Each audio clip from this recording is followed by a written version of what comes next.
Vaush, you always say Americans have to be prepared when time is right for socializing, but how does a country like Egypt start when it's surrounded and subjected under the boot of a military dictatorship? So, historically speaking, like, you have to understand, there are no examples of a country just being socialist and being fine, okay? We're still in the cool zone of history. The interminable class conflict, the internal contradictions of capitalism still resonate in every fabric, everything we have.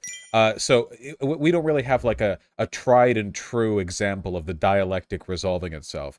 In terms of like the military dictatorship thing, usually what happens though, like realistically speaking, is that the military dictatorship gets increasingly incompetent and corrupt, and over time, different factions quietly build power within the military, and a popular revolt proves a good opportunity for the splintering off of the military to sort of facilitate a new coup, and whether or not those things turn out better for the working class kind of depends, like, significantly on the conditions of the popular revolt. But, like, how that actually plays out is pretty complicated.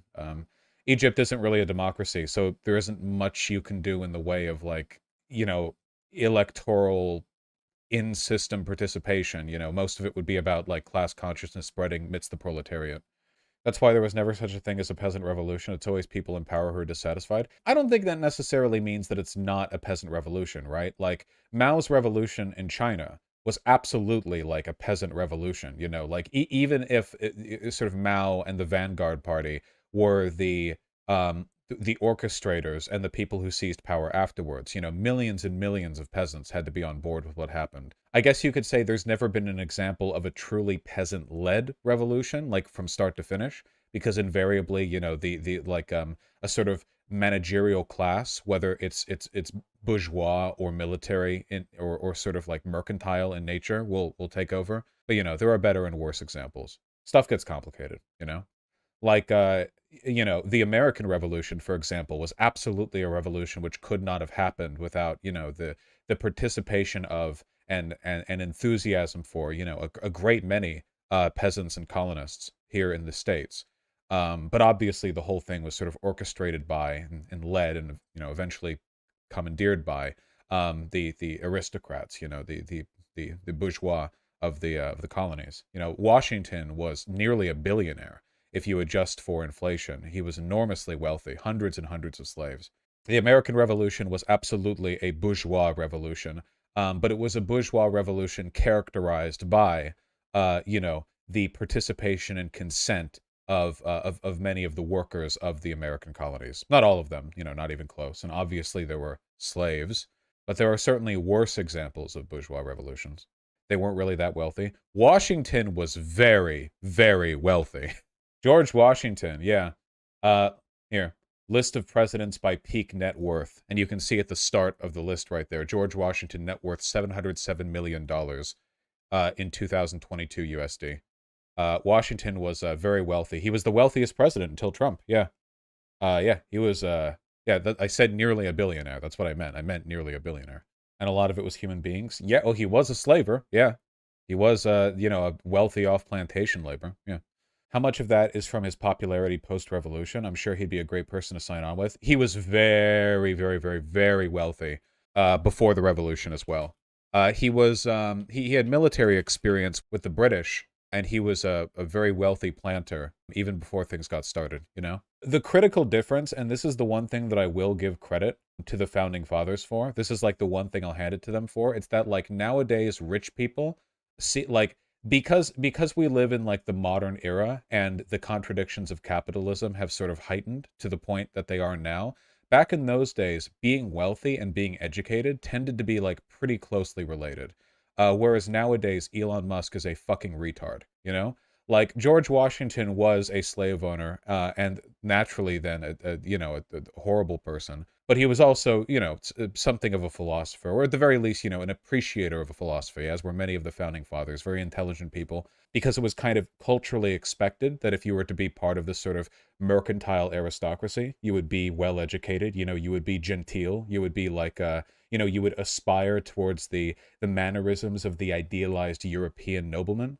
But nowadays, we don't have that expectation at all. And like, it's very obvious through social media that we are completely controlled and every element of our society is dictated by the whims of massive retards.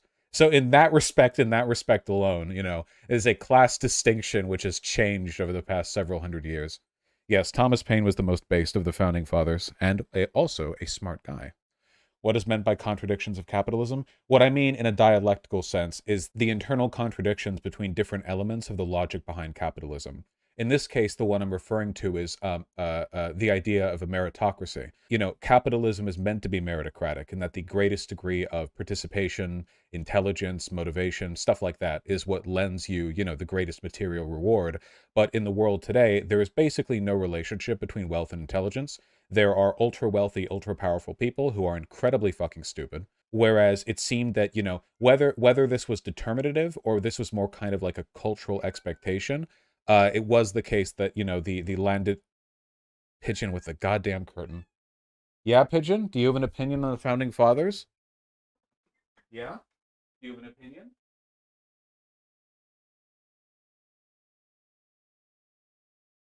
What? Ooh, little baby. What was I saying? Oh yeah, you know, the idea that we live in a meritocracy is like really really difficult to defend today because we can see how fucking stupid our leaders are. But back in those days, largely because education wasn't widely available and culturally it was expected that the very wealthy would be educated, you know, the wealthier people back in those times, I think generally were like at least relatively a bit more on the ball when it came to being cultured and intelligent. Didn't make them moral, you know, didn't make them good people. But you know, I think there's a reason why with the founding fathers, you know, you did see so many like you know, remarkably learned men for their time, which is, I guess, you know, I think that generally is preferable to your leaders just all being fucking stupid. But you know, are we talking about colonial hierarchy? They were in a new economy, cream rises to the top before corruption sets in. Well, that's usually what happens after you shake a system up, right? You saw that with the founding fathers. You tend to see that with socialist revolutionaries as well, right? Like, even if I disagree with a lot of the stuff he did, Lenin was a pretty exceptional person. The same could be said about like Castro, right? Like, if you have the emergence of a new system, not just like a shakeup within a system, but like a full reassertion of a hierarchy, you know, the cream tends to rise to the crop, at least more reliably, before corruption and favoritism and nepotism and internal contradictions tend to like, you know, take hold and worsen things. Castro was leagues better than Lenin. Fuck Lenin. Yeah, generally I agree. I'm not, again, I'm not like morally judging here. I'm saying like exceptional in their faculties, like in their ability to do things, you know? Like, like, like, for example, I fucking hate Mao. I really hate him. Like, I think he's basically indefensible. Like, I don't think any of the shit he did, like, he's fucking sucks. His writing sucks. He sucks. Fuck Mao, you know? But, like, obviously Mao was exceptional. The dude literally, like, traveled around the countryside as a guerrilla fighter, like, mobilizing millions of people, and eventually took control of the entire country of China. Of China! Do you know how many people have tried to take control of China? Like, obviously he was an exceptional guy. I may think he's a gigantic piece of shit, but clearly, like, you know, he had you know, um, he had something going on.